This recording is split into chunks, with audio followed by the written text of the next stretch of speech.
I'm going to demonstrate an alternate technique for taking in coils to shorten the rope. Here I've taken in two 20-meter sections of a 40-meter rope.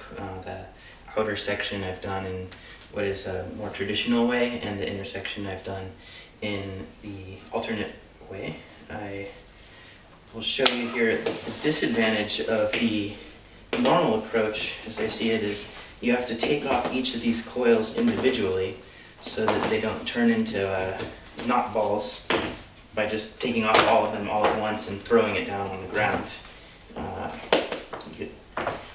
Towards the end you can potentially take off the last few and throw them down, but generally it's good to just take each one off individually. Whereas with this alternate approach, you can see I just pull it out, pull it apart, and now it looks like I had coiled it in my hand. It's actually like I would be able to stash it in my pack like this even. I can just throw it down too, and it feeds perfectly, right? No problems. So how do I do that? I'm doing these interwoven lobes of rope. So when I go down, I cross over. When I come up, I come back up straight. Switch sides, down, cross over, up, back up, straight. And you can do that just as quickly as you can do circular coils with some practice. So there are some disadvantages to this approach as well, which I'll demonstrate now. So first, get tied in. Tie in the exact same way as I would with circular coils, but going through that lower hole area here, you can see there's kind of an X on my chest with a lower and an upper hole, and I just go through that lower hole, tie in the same way I normally would, clip it with a carabiner, tie it off with a 1/2 inch, whatever you like to do, put it over the shoulder, and ready to go. Feels pretty much identical to circular coils when you're wearing it. So the disadvantage, or one of the disadvantages, is that if you want to go and add more coils now, you have to kind of find that lower hole again. Here you've squished it away.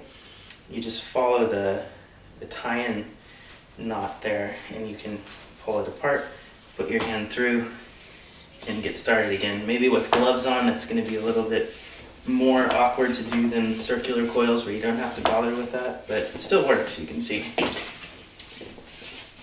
So let's say I got that much I want to take in, and again you can see it's like a little bit more stuff down that I'm dealing with below me, so maybe that actually loses a bit of time just from the awkwardness of doing it, but it works, and I would think with some practice you can get it down to be pretty slick as well. So there we go, put that section over the shoulder.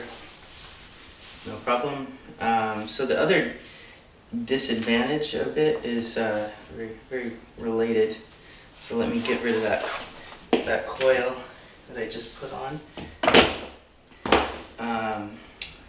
Here, if I want to take off just a couple coils and then tie in again still short, it's a little bit more awkward than with circular coils. So I can't just pull this out right now all the way because it'll open up and I've lost it. So I have to follow that thing in it like I did before, find that lower hole, then pull it out, and then take off a few of those coils.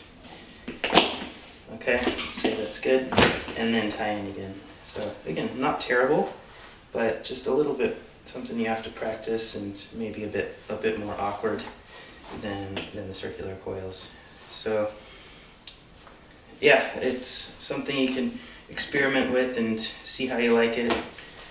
In times when you definitely are not going to be taking in two sections, and you're definitely not going to be dropping a few and then retying in short, it's a clear win because it's just faster.